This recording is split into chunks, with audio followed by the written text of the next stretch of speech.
సర్వం విశ్వమయ గ్రూప్ సభ్యులకు స్వాగతం సుస్వాగతం.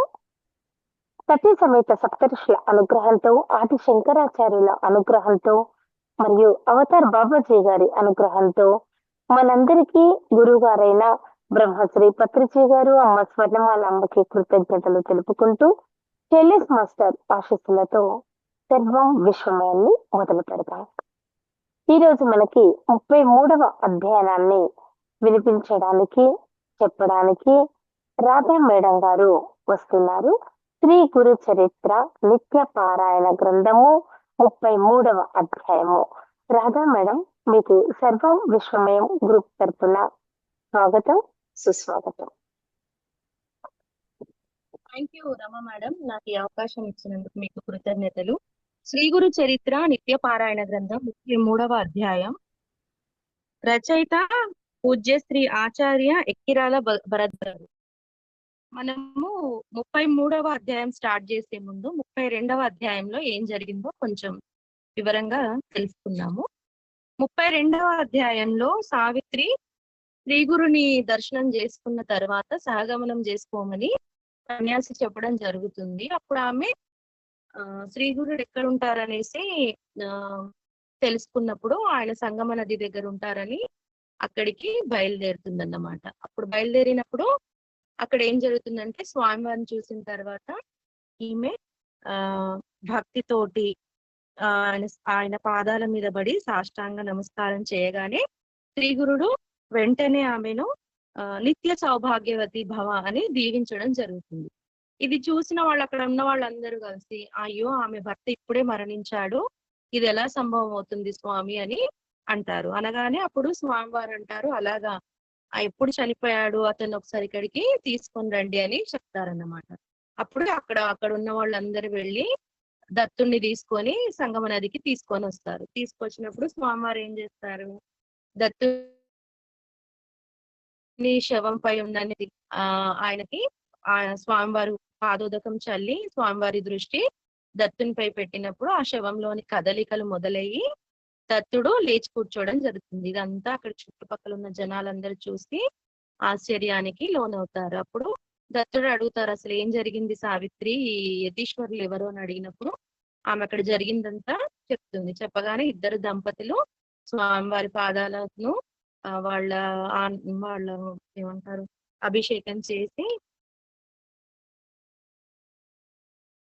ఆనంద బాష్పాలతో అభిషేకం చేసి ఆ తర్వాత స్వామివారిని తీసుకుంటూ స్వామి మేము మిమ్మల్ని మర్చిపోయాము, ఈ మాయలో చిక్కుకొని ఈ భవబంధాలలో మునిగిపోయాము, మీరే మాకు దిక్కు, మమ్మల్ని కాపాడండి స్వామి అని ఇద్దరు దంపతులు వేడుకోవడం జరుగుతుంది అన్నమాట. అప్పుడు దత్తుడు వాళ్ళను మీరు ఏమని ఆశీర్వదిస్తారంటే, సిరి సంపదలతోటి దీర్ఘాయుషుతోటి అష్టపుత్రులను కలిగి ఉండండి అని దీవించి మళ్ళీ వాళ్ళకి చివరి వరకు మీకు ముక్తి కూడా కలుగుతుంది అనేసి చెప్పడం జరుగుతుంది. ఇదంతా అక్కడ ఊర్లో ఉన్న వాళ్ళందరూ చూసి చనిపోయిన దత్తుడు తిరిగి బ్రతకడము, స్వామివారి లీలా హత్యని అక్కడ చుట్టుపక్కల వాళ్ళందరూ ఆశ్చర్యానికి లోనే స్వామివారిని కీర్తించి జయ జయ ధ్వనాలు చేస్తూ ఉంటారన్నమాట.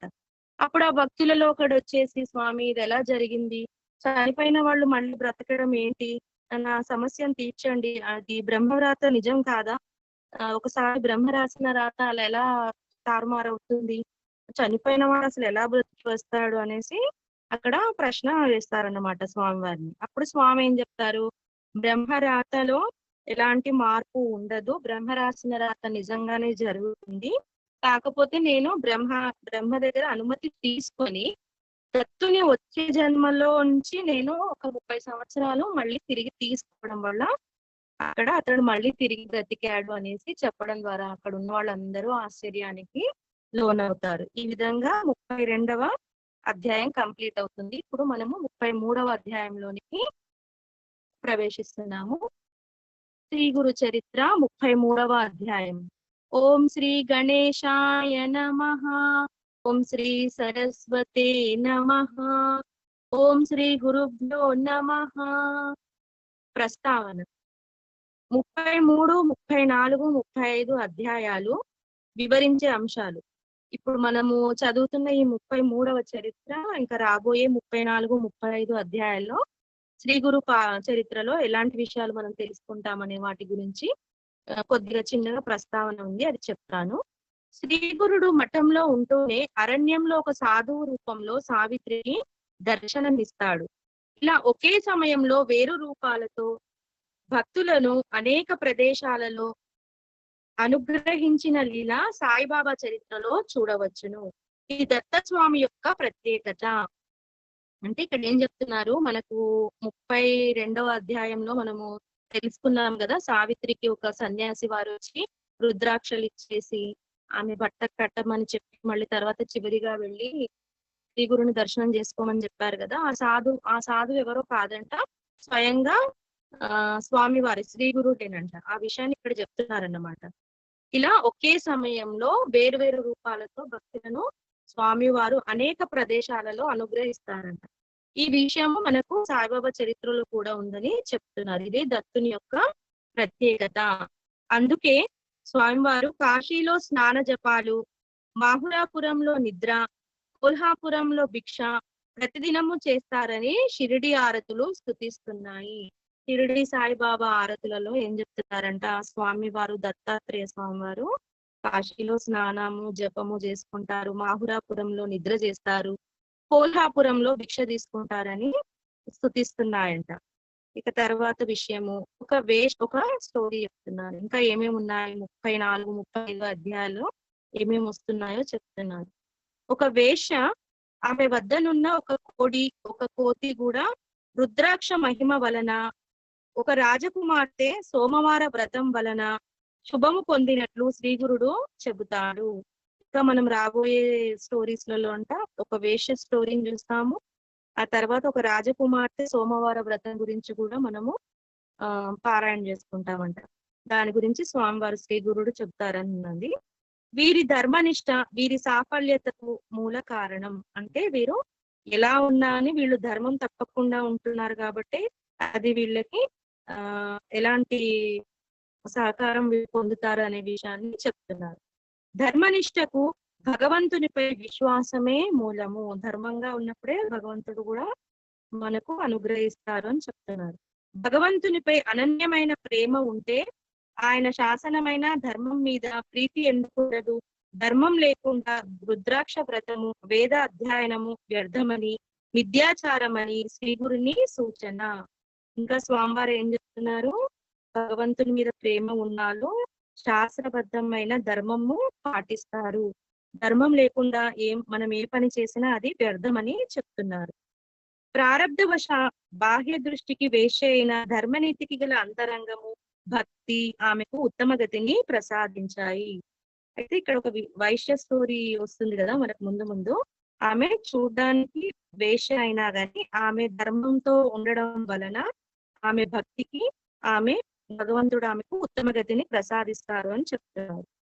సద్గురు సమాగమం చేత విభూతి రుద్రాక్ష కూడా అతీత ఫలమిస్తాయని, సద్గురు సమాగమనము రాక్షసులకు సైతము పరివర్తన కలిగించి ఉద్భవించగలదనడానికి రాజు పరాశర మహర్షిని, బ్రహ్మ రాక్షసుడు వామదేవ మహర్షిని ఆశ్రయించిన కథలు తెలుపుతాయి. ఇంకా ఇక్కడ ఏం చెప్తున్నారు, విభూది మహిమ రుద్రాక్ష మహిమ వలన వాటిని ధరించడం వలన కూడా మనకు ఎలాంటి మోక్షము, ఎలాంటి ఏమంటారు భక్తి మనకు కలుగుతాయి అనేది కూడా చెప్తున్నారు. దానికి ఉదాహరణగా ఇక్కడ రాజు పరాశర మహర్షి స్టోరీ, బ్రహ్మ రాక్షసుడు వామదేవ మహర్షి స్టోరీ ఇలాంటివి కూడా మనకు ఉదాహరణగా వస్తున్నాయని చెప్తున్నారు. సద్గురుని ఆశ్రయించని బాహ్యాచార పాఠవము అహంకారానికి అజ్ఞానానికి చిహ్నము. ఎవరైతే గురువుని ఆశ్రయించరో వాళ్ళది ఎలా ఉంటుందంటే స్వభావాలు చిక్కుకుని సదాచారాన్ని నిశితంగా సూక్ష్మంగా విప్పి చెప్పగలవారు వాటిలో పరిపూర్ణత నందిన వారే కదా. గురువుని ఆశ్రయించడం వల్లనే మనకి ధర్మము మళ్ళీ ఆచారాలు అన్ని తెలుస్తాయి. వాళ్ళు సూక్ష్మంగా మనకు శిష్యులకు తెలియజేస్తారు అని చెప్తున్నారు. రుద్రాక్ష భస్మము దేహం పైన ధరించడం అంటే వాటి చేత సంకేతించబడిన పరమాత్మ తత్వాన్ని హృదయంలో శ్రద్ధగా నిలుపుకోవడం అన్నమాట.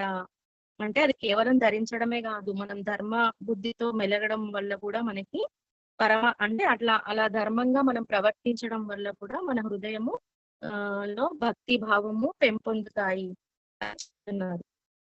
అంత అవసరమైన సాధనాన్ని అన్వేషించుకుంటూ ముముక్షువు తప్ప సద్గురువుని ఆశ్రయించి కర్తవ్యాన్ని తెలుసుకొని ఆచరిస్తారు. ఎవరైతే పరమాత్మను తెలుసుకోవాలనుకున్న వాళ్ళు ధర్మాన్ని పాటిస్తూ ఆ సాధన చేసుకుంటూ సత్యంని ధర్మాన్ని కాపాడుకుంటూ ముందుకు వెళ్తారు. సాధన చేసుకుంటూ గురువు యొక్క మాటలు వింటూ వాళ్ళ జీవితాన్ని గడుపుతారు అని చెప్తున్నారు.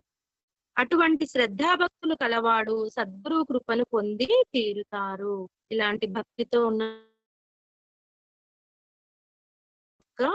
అనుగ్రహం రామకృష్ణ పరమహంస జీవాత్మ పరమాత్మల యొక్క ఐక్యమనే కళ్యాణాన్ని జరిపించే పురోహితునిగా సద్గురుని వర్ణించారు.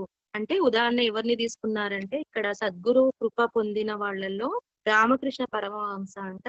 ఆయన ఎలా మొత్తము లీనమైపోయాడు, పరమాత్మను ఎలా కనుక్కున్నారు అనే విషయం గురించి రామకృష్ణ పరమహంస గారిని ఉదాహరణ తీసుకోవడం జరిగింది.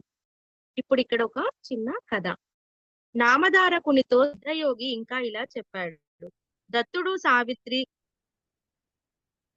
ఆ రోజు అక్కడే నిద్ర చేసి మరుసటి రోజు తెల్లవారుజాముని స్నానం చేసుకుని శ్రీగురుని దర్శించారు. అప్పుడు సావిత్రి నమస్కరించి ఆయనతో ఇలా అన్నది, స్వామి, నిన్న నేను శోకిస్తున్నప్పుడు ఒక యోగీశ్వరుడు వచ్చి నాకు ధర్మం ఉపదేశించి రుద్రాక్షలు విభూతిని ప్రసాదించారు. ఆయనెవరు? ఆయన చెప్పినట్లు చేయబట్టే మాకింతటి మహద్భాగ్యము కలిగినది.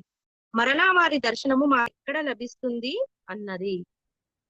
నిన్నటి స్టోరీ నిన్న మనం 32వ చరిత్రలో తెలుసుకున్నాం కదా. సావిత్రి దత్తుణ్ణి బ్రతికించుకున్న తర్వాత అక్కడ స్వామివారు చేసిన లీలా మహత్యం అన్ని అయిపోయిన తర్వాత ఏం జరిగిందంట, తెల్లవారుజామున వాళ్ళిద్దరూ సంగమ నదిలో స్నానం చేసుకొని మళ్ళీ స్వామివారిని దర్శించుకున్నప్పుడు అక్కడ సావిత్రి వెళ్లి స్వామివారితో స్వయంగా శ్రీ గురుతో మాట్లాడుతుంది. ఏమని అడుగుతుంది? నేను అంత శోకంలో శ్రీ గురుని దర్శనం చేసుకొని చెప్పారు స్వామి, నాకు రుద్రాక్షలు ఇచ్చారు, నాకు విభూతిని ఇచ్చారు, ఆయన ఎవరు స్వామి? మళ్ళీ నేను ఒకసారి ఆయనను దర్శనం చేసుకుంటా, ఆయన వల్లనే మాకు ఇంతటి మహద్భాగ్యం కలిగింది, నేను నా భర్త మిమ్మల్ని దర్శనం చేసుకున్నాము అనేసి అడుగుతుందంట.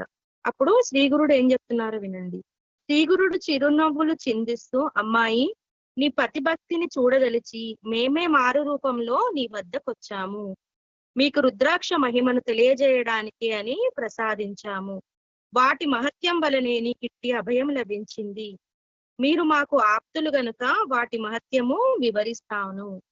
ఏం చెప్తున్నారు స్వామివారు? ఈమె అడిగింది కదా, ఆ సన్యాసి ఎవరు వచ్చి చెప్పారు మిమ్మల్ని దర్శనం చేసుకోమని. ఆయన ఎవరు స్వామి అంటే అప్పుడు స్వామివారు అంటున్నారు, ఆయన ఎవరో కాదు, స్వయంగా నేనే వచ్చాను. నీ పతిభక్తిని చూడదలచి నేను మారు రూపంలో నీ వద్దకు వచ్చాను. నీకు రుద్రాక్ష మహిమ, విభూతి మహిమ తెలియజేయడానికి కోసమనే మీ దగ్గరికి వచ్చాను అని చెప్తున్నారు. అప్పుడు అక్కడ ఏం చెప్తున్నారో వినండి. ఎటువంటి వారికైనా రుద్రాక్షలు ధరిస్తే పాపాలుండవు, ఎంతో పుణ్యం లభిస్తుందని శృతి స్మృతి పురాణాలు చెబుతున్నాయి. రుద్రాక్షలు ధరించిన వాడు సాక్షాత్తు రుద్రుడే. ఇంకా స్వామివారు ఆమెకి ఏం చెప్తున్నారు సావిత్రికి, ఇక్కడ మీరు మాకు చాలా ఆప్తులు గనుక మీకు రుద్రాక్షలు విభూతి మహిమన్ గురించి కూడా నేను తెలియజేస్తాను అని చెప్తున్నారు. ఇప్పుడు రుద్రాక్షల గురించి చెప్తున్నారు స్వామి. రుద్రాక్షలను ధరిస్తేనంట ఎలాంటి పాపాలు ఉండవంట, ఎంతో పుణ్యం లభిస్తుంది. అయితే 1000 రుద్రాక్షలు ధరించిన వారెవరో సాక్షాత్తు రుద్రుడే, పరమేశ్వరుడే. అన్ని దొరకనప్పుడు బాహువులకు 16 వేసి, శిఖలో 1, చేతులకు 24 వేసి, మెడలో 32, శిరస్సున 42, చెవులకు 12 వేసి, కన్నులకు ఒక్కొక్కటి, వక్షస్థలంలో 108 ధరించిన వాడు సాక్షాత్తు కుమారస్వామితో సమానుడు. వాటికి పగడాలు స్ఫటికాలు చేర్చి బంగారంతో చుట్టి ధరించిన వారికి రుద్రలోకము ప్రాప్తిస్తుంది. ఇంకా ఏం చెప్తున్నారు స్వామివారు? 1000 రుద్రాక్షలు ధరించిన వాడు సాక్షాత్తు రుద్రుడే అని చెప్తున్నాడు. ఒకవేళ అన్ని దొరకలేవనుకోండి, అప్పుడు ఒక 16 బాహువులకు, శిఖలో 1, చేతులకు 24 గంట, మెడలో 32, శిరస్సున 42, చెవులకు 12, కన్నులకు ఒక్కొక్కటి, వక్షస్థలంలో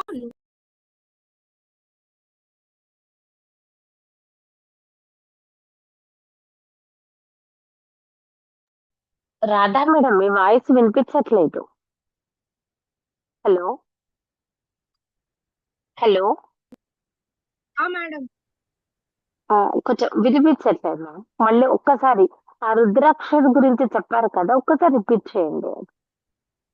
ఓకే. ఎటువంటి వారైనా రుద్రాక్షలు ధరిస్తే వాళ్లకు పాపాలు అనేటివి ఉండవంట.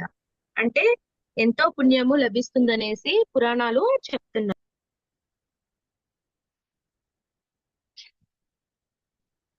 Hello hello. వినిపించట్లేదా? మీరు ఎటువంటి పాపాలైనా అని అన్న దగ్గర నుంచి వినిపించలేదు, మళ్ళీ ఒకసారి రిపీట్ చేయండి అది. ఓకే. ఎటువంటి వారికైనా రుద్రాక్షలు ధరిస్తే పాపాలు ఉండవు, ఎంతో పుణ్యం లభిస్తుందని శృతి స్మృతి పురాణాలు చెబుతున్నాయి. 1000 రుద్రాక్షలు ధరించిన వాడు సాక్షాత్తు రుద్రుడే. అంటే 1000 సేకరించి ధరిస్తే మనము రుద్రునితో సమానం అని చెప్తున్నారు స్వామి. ఒకవేళ అన్ని దొరకనప్పుడు బాహువులకు 16, శిఖలో 1, చేతులకు 24, మెడలో 32, శిరస్సున 42, చెవులకు 12, కన్నులకు ఒక్కొక్కటి, వక్షస్థలంలో 108 ధరించాలి. అప్పుడు అతడు సాక్షాత్తు కుమారస్వామితో సమానం అంట. అయితే ఆ రుద్రాక్షాలకు పగడాలు, స్ఫటికాలు చేర్చి బంగారంతో చుట్టజుట్టించుకొని ధరిస్తే ఇంకా వాటికి మనకు రుద్రలోకము ప్రాప్తిస్తుంది అని చెప్తున్నారు స్వామివారు. అంటే స్ఫటికాలను అలాగే ధరించకుండా వాటిని ఏం చేయాలి, పగడాలు రుద్రాక్షలను అలాగే ధరించకుండా వాటికి పగడాలు, స్ఫటికాలు చేర్చి బంగారంతో చుట్టించుకొని ధరించడం వలనంట రుద్రలోకము ప్రాప్తిస్తుందని చెప్తున్నారు. రుద్రాక్షమాలతో జపం చేస్తే అనంత ఫలం వస్తుంది. ఇంకా రుద్రాక్షమాలను తీసుకొని జపం చేయడం వల్ల మనకు అనంత ఫలం వస్తుందని చెప్తున్నారు.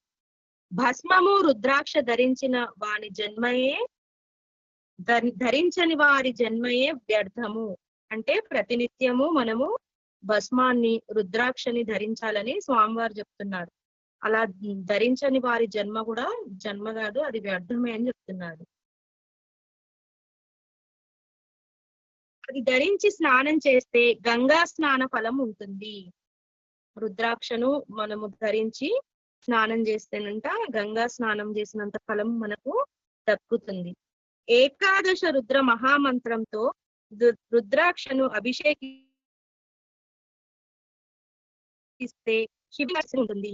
ఏకాదశ రుద్ర మహామంత్రాలు ఉంటాయి కదా, ఆ మంత్రాలతో అంట రుద్రాక్షను అభిషేకం చేయాలంట.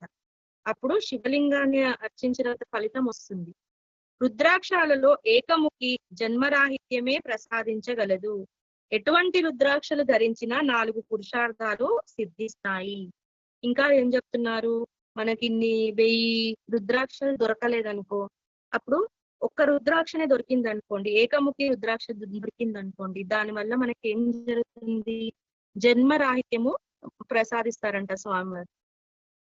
అయితే ఇంకేం చెప్తున్నారు, ఎలాంటి రుద్రాక్షలు అంటే ఏకముఖి గాని ఇంకా ఎలాంటి రుద్రాక్షలు ఉంటాయి కదా, అందులో ఎలాంటి రుద్రాక్షలు ధరించినా గాని వాళ్ళకి 4 పురుషార్థాలు సిద్ధిస్తాయి.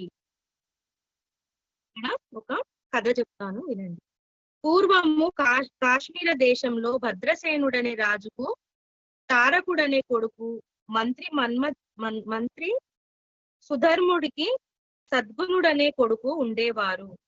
వారెంతో ప్రేమతో మసులుకుంటూ ఎట్టి ఆభరణాలను లెక్క చేయక కేవలం రుద్రాక్షలు ధరించి శివారాధన చేసి గాని భోజనం చేసేవారు కాదు. ఇక్కడ నుంచి మనకు ఒక కథ ప్రారంభమవుతుందండి. కాశ్మీర దేశంలోనంట భద్రసేనుడనే రాజుకి తారకుడు అనే ఒక కొడుకున్నాడు. మళ్ళీ ఆ రాజ్యంలోనే ఉన్న మంత్రి సుధర్ముడికి సద్గుణుడు అనే ఇంకొక కొడుకు ఉన్నారు. అయితే వీళ్ళిద్దరు రాజుకి మంత్రికి ఉన్న కొడుకుల గురించి కథ ఉంది ఇక్కడ. వీళ్ళు ఎంతో ప్రేమతో ఉంటూ వీళ్ళు ఎలాంటి ఆభరణాలు వేసుకోరంట. వీళ్ళు కేవలం ఒక రుద్రాక్షలే ధరించి ఆ శివారాధన చేసి గాని భోజనం చేసేవారు కాదంట. ఒకనాడు పరాశర మహర్షి రాగా భద్రసేనుడు ఆయనను పూజించి ఆ బిడ్డలిద్దరిని విచిత్ర వైఖరికి కారణమేమి చెప్పమని ప్రార్థించాడు. ఇక్కడ ఏం జరిగిందంటే అనుకోకుండా ఆ రాజ్యంలోనికి ఎవరు వచ్చారు?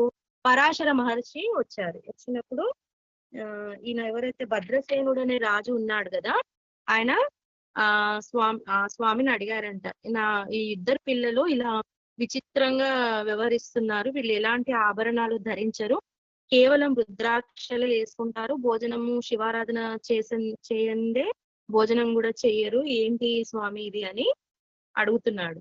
అప్పుడు ఆ ముని, రాజా, వెనుక నంది గ్రామంలో మహా సౌందర్యవతి శ్రీమంతురాలు అయిన మహానంద అనే వేశ్య ఉండేది. ఆమె గుణవంతురాలు, స్వేచ్ఛాచారినిగా జీవించక పెద్దల వలన సకల ధర్మాలు తెలుసుకొని దాన ధర్మాలు చేస్తూ జీవిస్తూ ఉండేది. ఆమె నిత్యము అలంకరించుకొని తన ఇంటనున్న మంటపంలో నృత్యం చేసేది. ఆ మంటపంలో ఒక కోడిని ఒక కోతిని పెంచుతూ ఉండేది. వాటిని ఆమె వినోదం కోసము రుద్రాక్షలతో అలంకరించేది. ఈ కాశ్మీర ఇక్కడ ఏం జరిగింది, కాశ్మీర దేశంలో ఉన్న రాజు మంత్రి కొడుకుల విచిత్ర వైఖరి ఎలా ఉందంటే, వాళ్ళు ఎలాంటి అంత గొప్ప రాజు కొడుకైనా మంత్రి కొడుకైనా కానీ ఆభరణాలు వేసుకోకుండా కేవలం ఒక రుద్రాక్షలు ధరించే వాళ్ళంట. మళ్ళీ వీళ్ళు ఎలాంటి వాళ్ళు, శివారాధన చేస్తే గాని భోజనం చేసే వాళ్ళు కాదంట. అయితే ఇలా ఉన్న సమయంలో ఆ దేశానికి పరాశర మహర్షి గారు రావడంతో ఈ రాజుగారు వెళ్ళి చెప్తున్నారు, ఈ ఇద్దరు బిడ్డల విచిత్ర వైఖరికి కారణం ఏంటి స్వామి, మాకు చెప్పండి, వీళ్ళు ఎందుకు ఇలా ఉన్నారు అని అడిగితే అప్పుడు ఆ మహర్షి ఏం చెప్తున్నారంట, దానికి ఒక కథను చెప్తున్నారు. నంది గ్రామంలో అంట ఒక సౌందర్యవతి శ్రీమంతురాలు అయిన మహానంద అనే ఒక వేశ్య ఉండేదంట. ఒక వేశ్య ఉండేదన్నమాట.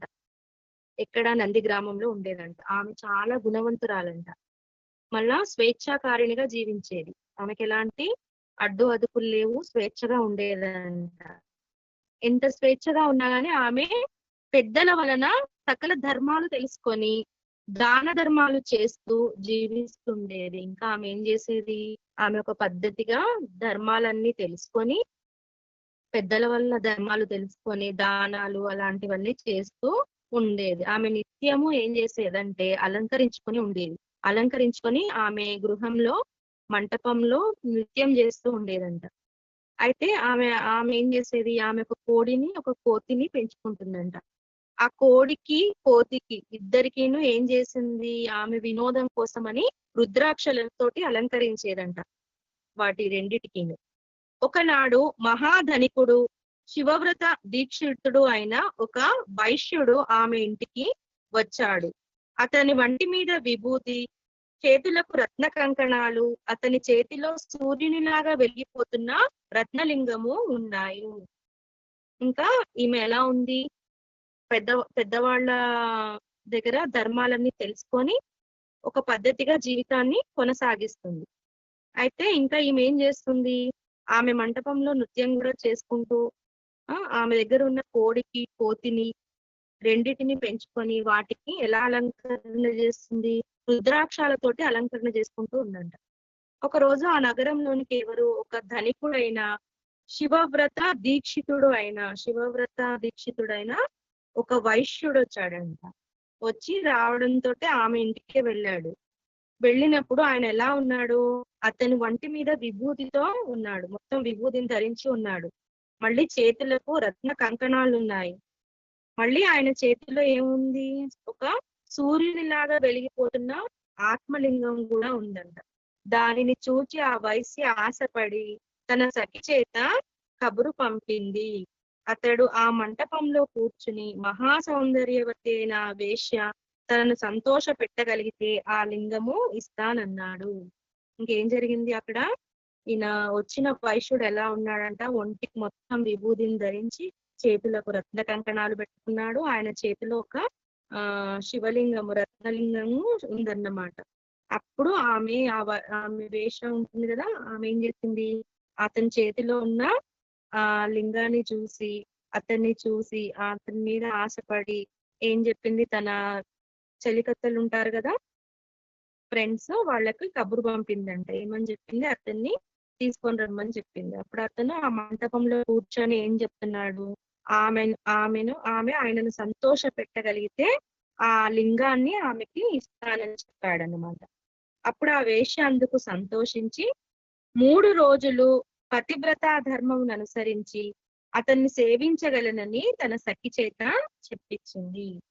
ఇక్కడ ఏం జరిగింది, ఈమె ఆశపడింది ఆయన దగ్గర, ఆయన చేతిలో ఉన్న శివలింగము, ఆత్మలింగం కావాలని ఆశపడి వాళ్ళ ఆ ఫ్రెండ్ తోటి కబురు పంపించింది. కబురు పంపిస్తే అప్పుడు ఆ వైశ్యుడు ఏమన్నాడు, సరే నన్ను ఆమె సంతోష పెట్టగలిగితే అప్పుడు నేను ఆ లింగాన్ని ఆమెకు ఇస్తాను అని చెప్పి పంపించాడు.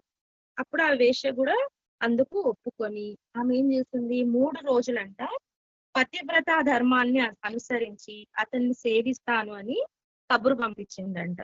అప్పుడు ఆ వైశ్యుడు ఆ మాట విని నవ్వి కుల స్త్రీకి వలె శాసించాడు. ఆమె వేశ్య కదా, ఆమె వృత్తిరీత్యా ఆమె చేసే పనులు ఎలా ఉంటాయి అందరికి తెలుసు కదా, వాళ్ళ వృత్తి ఏంటి అనేది. అది ఎలా సాధ్యమవుతుంది, ఈమె 3 రోజులు పతివ్రత ధర్మం ఆచరిస్తాను ఎలా చెప్తుంది అనేసి ఈయనకు నవ్వొచ్చిందన్నమాట. అప్పుడు ఆయన ఏమంటున్నాడంట వాళ్ళతో, కులస్త్రీ వలె వేశ్యకు అదెలా సాధ్యము అనేసి విమర్శించాడంట. ఇది సాధ్యం కాదు, ఆమె అలా చేయలేదులే అనేసి చెప్పాడు. అప్పుడు ఆ వేశ్య ఏం చెప్తుందో వినండి. నా విషయంలో మీకట్టి సందేహము అక్కర్లేదు.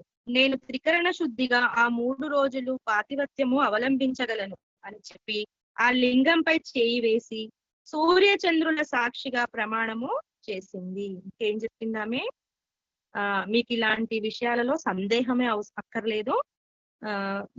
నేను ఎలా త్రికరణ శుద్ధిగా ఉంటానో చూడండి, నా పాతివత్య మహిమను మీరే గుర్తిస్తారు అనేసి ఆయన దగ్గర ఉన్న లింగం మీద చేయి వేసి సూర్య చంద్రుల సాక్షిగా ఆమె ప్రమాణం చేసిందంట.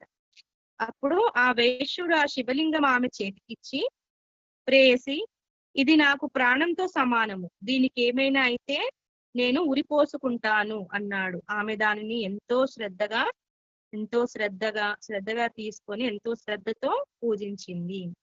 సరే, ఈయన వైశ్యుడు అన్నాడు కదా, వైశ్యుడు ఏమని చెప్పాడు, ఈమె పతివ్రత స్త్రీ ధర్మాలను ఎలా ఆచరిస్తుంది, ఈమె ఈ కుల స్త్రీల వల్ల ఇలా ఎలా ఉండగలుగుతుంది అనేసి విమర్శించినప్పుడు ఆమె, మీకు అలాంటి సందేహాలు ఏమీ అవసరం లేదు అనేసి లింగం ఉంటుంది కదా, లింగం పైన చేయి వేసి సూర్యచంద్రుల సాక్షిగా ప్రమాణం చేసి చెప్పి ఆయన దగ్గర ఆ లింగాన్ని తీసుకోవడం జరుగుతుంది. అప్పుడు ఆయన ఏం చెప్తాడు, ఇది నాకు చాలా ప్రాణంతో సమానమైంది, దీనికి ఏమైనా అయితే నేను అక్కడే ఉరేసుకొని చనిపోతాను అని చెప్పడంతో ఆమె సరే స్వామి, మీకు అలాంటివి ఏమీ నేను కలగలిగాను అనేసి ఆ లింగాన్ని తీసుకోవడం జరుగుతుంది. ఆమె ఎంతో శ్రద్ధగా తీసుకొని ఆ లింగాన్ని పూజ చేయడం జరుగుతుంది. ఆ ఇద్దరూ కలిసి ఆ రాత్రికి అంతఃపురంలోకి వెళ్ళగా అదేమి విచిత్రమో గాని నాట్య మంటపము క్షణంలో భస్మమైపోయింది. ఇంకేం జరిగింది, ఈమె ఆత్మలింగాన్ని తీసుకొని ఆమె మంటపంలోనికి ప్రవేశించింది. ఆయన వైశ్యుడును ఈ వేశ్య ఇద్దరు కలిసి ఆమె అంతఃపురంలోనికి వెళ్ళేసరికి అనుకోకుండా ఆమె నాట్య మంటపం ఏదైతే ఉందో అది ఒక్క క్షణంలో భస్మం అయిపోయిందంట. ఆ కోడి కూడా బుగ్గి పాలైపోయాయి. ఆ మంటల్లోనే కోడి రెండు కూడా మొత్తము మసైపోయాయి అన్నమాట. ఇరుగు పొరుగు వారందరూ కలిసి ఆ మంటలు ఆర్పుతున్నారు. తెల్లవారాక గాని అది తెలిసి వైశ్యుడు, అయ్యో నా ప్రాణలింగమే పోయింది, నేను ఇంకా బ్రతకను అని ఏడుస్తూ అక్కడున్న బూడిదనంతా గాలించి ఆ లింగం దొరకలేదు. ఒక చితి వెలిగించి ఆ మంటలలో తూకాడు. ఇంకేం జరిగింది, ఈమె ఆత్మలింగాన్ని తీసుకొని అంతఃపురంలోనికి ప్రవేశించింది. ఆమె ప్రవేశించగానే ఒక్క క్షణంలో ఏం జరిగిందంటే, ఆమె నాట్య మంటపం ఏదైతే ఉందో వాళ్ళ ఇంట్లో అది మొత్తము ఒక్క క్షణంలో భస్మం అయిపోయిందంట. అందులో ఆమె పెంచుకుంటున్న కోతి కూడా భస్మం అయిపోయేసరికి ఆ చుట్టుపక్కల ఉన్న వాళ్ళందరూ వచ్చేసి ఆ మంటలన్నీ ఆర్పుతున్నారంట. అయితే అప్పుడు ఏమైంది, ఈ వైశ్యుడు వచ్చేసి అయ్యో నా ప్రాణలింగం పోయింది, నేను ఇంకా బ్రతకను, మొత్తం ఇంకా మొత్తం అంతా అది కాలిపోయింది కదా. కాలిపోయేసరికి ఇంకా నేను బ్రతకడం వేస్ట్, నేను ఇంకా చితిలో దూకి చచ్చిపోతాను అనేసి ఏం చేశాడు ఈ వైశ్యుడు అని ముందే చెప్పిస్తాడు కదా.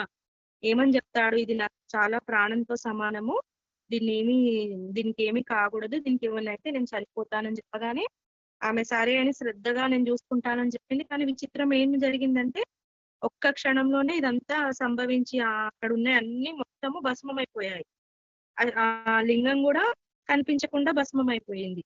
ఇంకా అదంతా చూస్తూ అతను బాధపడి అదే చిత్తి మంటలోకి దూకాడంట. అతని వెంటనే ఆ వేశ్య నాథ అని కేకలు పెడుతూ వచ్చి తన ధర్మాన్ని అనుసరించి సహగమనం చేయటానికి సిద్ధమైంది. ఇప్పుడు ఆ మంటలో దూకేసరికి ఈ వేశ్య ఉంటది కదా, ఈమె ఏం చేసింది, కేకలు పెడుతుందంట. కేకలు పెడుతూ నాదా స్వామి అని అంటూ అరుస్తూ అరుస్తూ ఈమె కూడా ఆ మంటలలో దూకి ఆయనతో పాటు సహగమనం చేద్దామని సిద్ధమైందంట. అప్పుడు అక్కడ ఆమె బంధువులు ఆమెను వారించి వేశ్యమైన నీకు ఇదేమి వెర్రి అని ఎన్నో రీతులా చెప్పి వారించారు. కాని ఆమె వారి మాటలేవి పట్టించుకొనక సూర్య చంద్రుల సాక్షిగా అతనితో పాతివత్యం అవలంబించిన నాకు ఇదే ధర్మము, నేనిప్పుడు సహగమనం చేయకుంటే నాతో పాటు నా 21 తరాల వారు నరకంలో పడతారు.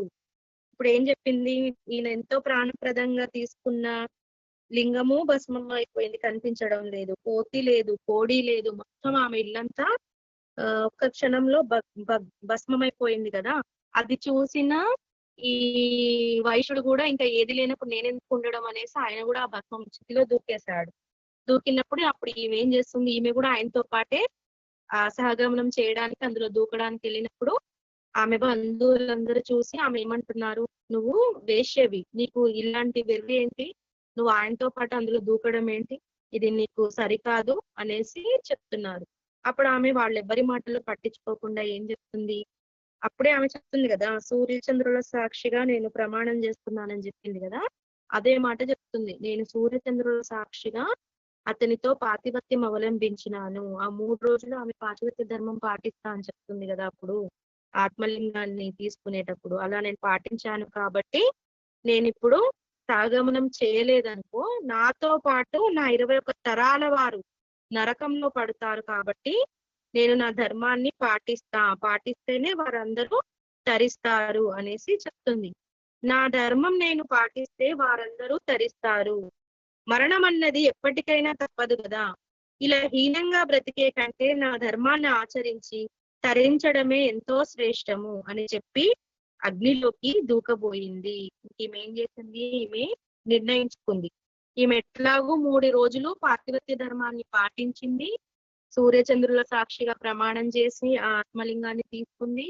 ఆ వైశ్యుడికి కూడా చెప్తుందన్నమాట, నేను ఆ ధర్మంగా ఉంటాను అని చెప్పిన తర్వాతనే ఇదంతా జరిగాక ఆయన కూడా ముందే చెప్తాడు కదా, ఆ లింగానికి ఏమన్నా అయితే నేను ఉండను, నేను చనిపోతానని ఆయన కూడా చెప్పడం జరుగుతుంది. కాబట్టి ఆయన చితిలో దూకగానే ఇంకా ఈయన కూడా నేను ఎట్లాగో ఆయనతోటి సహగమనం చేస్తాను, మీరు ఎంత చెప్పినా నేను ఇప్పుడు ధర్మాన్ని ఆచరించకపోతే నాతో పాటు ఈ మన 21 తరాల వారు నరకంలో పడిపోతారు, కాబట్టి నేను ధర్మాన్ని పాటిస్తాను, మరణం అనేది ఎలాగైనా తప్పదు కాబట్టి నేను ఇట్లా హీనంగా బతకను, కాబట్టి నేను ధర్మాన్ని ఆచరిస్తాను అని చెప్పి ఈమె ఏం చేసింది, ఆ అగ్నిలో దూకపోయిందంట. అప్పుడు వెంటనే శివుడు సాక్షాత్కరించి, సుందరి నీ ధర్మగుణాన్ని పరీక్షించదలచి నేనే ఆ వైశ్యుని రూపంలో వచ్చాను, నీకిచ్చినది నా ఆత్మలింగమే, ఈ మంటపానికి నేనే నిప్పు పెట్టి నీ పాతివత్య గుణాన్ని పరీక్షించాను, నీ ఇష్టం వచ్చిన వరం కోరుకో అన్నాడు.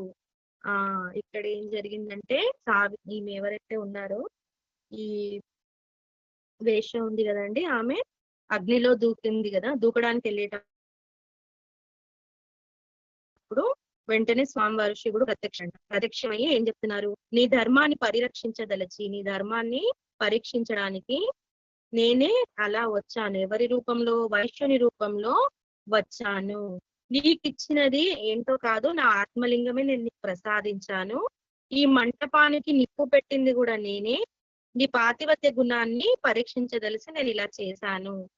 ఇప్పుడు నీకు ఏ వరం కావాలో కోరుకో అనేసి అన్నాడంట స్వామి.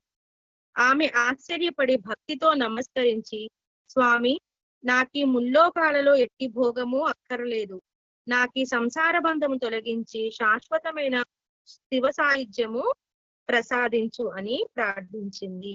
ఇంకా ఆమె ధర్మం తప్పకుండా ఏం చేసింది, ఆ 3 రోజులు ఆ పాతివ్రత్య ధర్మాన్ని పాటించి ఆత్మలింగం కోసం పూజలు చేసి శ్రద్ధాభక్తులతో ఉన్నప్పుడు స్వామివారు ఏం చేస్తారు, ఈమె పరీక్ష పెట్టారన్నమాట. ఇక్కడ శివుడు వచ్చి సాక్షాత్ ఏం చెప్తాడు, వచ్చింది నేనే నీ నీ ధర్మాన్ని నువ్వు ఎలా ప్రవర్తిస్తావో చూద్దామని నీకు పరీక్ష పెట్టాను అని చెప్పి ఆమెకి, నేను నీకు ఇచ్చింది నా ఆత్మలింగమే, ఈ మంటపానికి నిప్పు పెట్టింది కూడా నేనే, నీ పాతివత్య గుణాన్ని పరీక్షించడానికి నేను వచ్చాను అనేసి ఆమెను అనుగ్రహించి, అప్పుడు స్వామివారు అంటారు, నీకు ఏ వరం కావాలో కోరుకో అమ్మా అంటే, అప్పుడు ఆమె ఏం చెప్తుంది నమస్కరించి, నాకు ఈ ముల్లోకాలలో ఎలాంటి భోగము అక్కర్లేదు, నాకు సంసార బంధాన్ని కూడా తొలగించండి, నాకు శాశ్వతమైన శివ సాయుధ్యము ప్రసాదించు స్వామి అని ప్రార్థించిందంట. అప్పుడు శివుడు సంతోషించి ఆమెను వెంటనే కైలాసానికి తీసుకుపోయాడు. ఆనాడు నాట్య మంటపంలో అగ్నిలో పడి మరణించిన ఆ కోతి ఈ బిడ్డలుగా జన్మించారు. పూర్వజన్మ సంస్కారం వలన శివభక్తులై భస్మము రుద్రాక్షలు ఇంత ప్రీతితో ధరిస్తున్నారు. వీరి పుణ్యము చెప్పనలవి గానిది కనుక ఓ సాధ్వి, రుద్రాక్ష ఇంత మహిమ గలది అని శ్రీ గురుడు చెప్పారు. ఇక్కడ ఏం జరిగిందంటే, ఇప్పుడు ఈమె స్వామి సాక్షాత్కారం కలిగించి ఈ వేషన్ అన్నారు కదా, నువ్వు ఏ వరం కావాలి కోరుకో అంటే, నాకు ఏమీ వద్దు, నేను శివ సాయుధ్యాన్ని కోరుకున్నారు, నాకు ఈ బంధాల నుంచి విముక్తి ప్రసాదించండి స్వామి అని అడగడంతో స్వామివారు ఆమెను అనుగ్రహించి కైలాసానికి తీసుకొని వెళ్తారన్నమాట. అయితే అక్కడ ఆ మంటపంలో ఆమె ఉన్న నాట్య మంటపంలో ఆ అగ్నిలో పడిపోయిన కోతి ఏవైతే ఉన్నాయో ఆమె పెంచుకున్నవి, ఆ కోతియే ఈ జన్మలో మీకు పిల్లల్లాగా వచ్చారు. వీళ్ళు చేసుకున్న సంస్కారం వలన పూర్వజన్మలో, అంటే అప్పుడు ఆ జన్మలో ఆమె ఏం చేస్తుంది, వాటికి రుద్రాక్షాలతో అలంకరించుతుంది కదా, అలా పూర్వజన్మలో అలా చేసుకున్న పుణ్యం వలన ఈ జన్మలో వాళ్ళు శివభక్తుల్లాగా భస్మము రుద్రాక్షలు ధరించి ఇంత ధర్మంగా ప్రీతితో ఉన్నారు అనేసి ఈ పరాశర మహర్షి భద్రసేనుడు అనే రాజుకు చెప్తున్నారన్నమాట. ఇంకా వీరి పుణ్యము చెప్పవలసినది కాదు, చాలా ఉంది, ఇంకా వీళ్ళు చేసుకున్న మహిమ చాలా ఉంది అని, పూర్వజన్మ వల్ల వాళ్ళకి జన్మలో ఇలాంటిది ప్రాప్తి ఇచ్చింది అనేసి చెప్తున్నారు. ఇదంతా ఎవరు చెప్తున్నారు మరి? ఇక్కడ జరిగిన స్టోరీ అంతా ఈ రుద్రాక్ష మహిమ గురించి ఎవరు? శ్రీ గురుడు అక్కడ మన సావిత్రికి చెప్పడం జరిగింది. దీనితో 33వ అధ్యాయనము సమాప్తము. శ్రీ దత్తాయ గురవే నమః. ఓం శ్రీ శ్రీపాద శ్రీవల్లభాయ నమః. ఓం శ్రీ నృసింహ సరస్వతే నమః. లోకా సమస్తా సుఖినో భవంతు, సర్వే జనా సుఖినో భవంతు. ఓం శాంతి శాంతి శాంతి. జై గురుదత్త.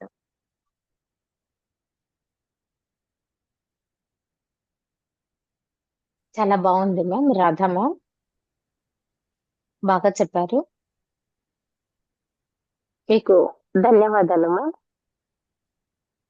ఏదైతే చెప్తున్నారో అండి విశ్వానికి అంకితం అండి.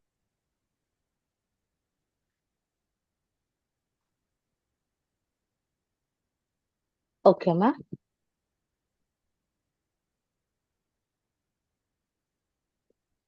రేపు మళ్ళీ 8 నుండి 9 గంటలకి సాయంత్రం కలుసుకుందాము. అందరికీ నమస్కారం.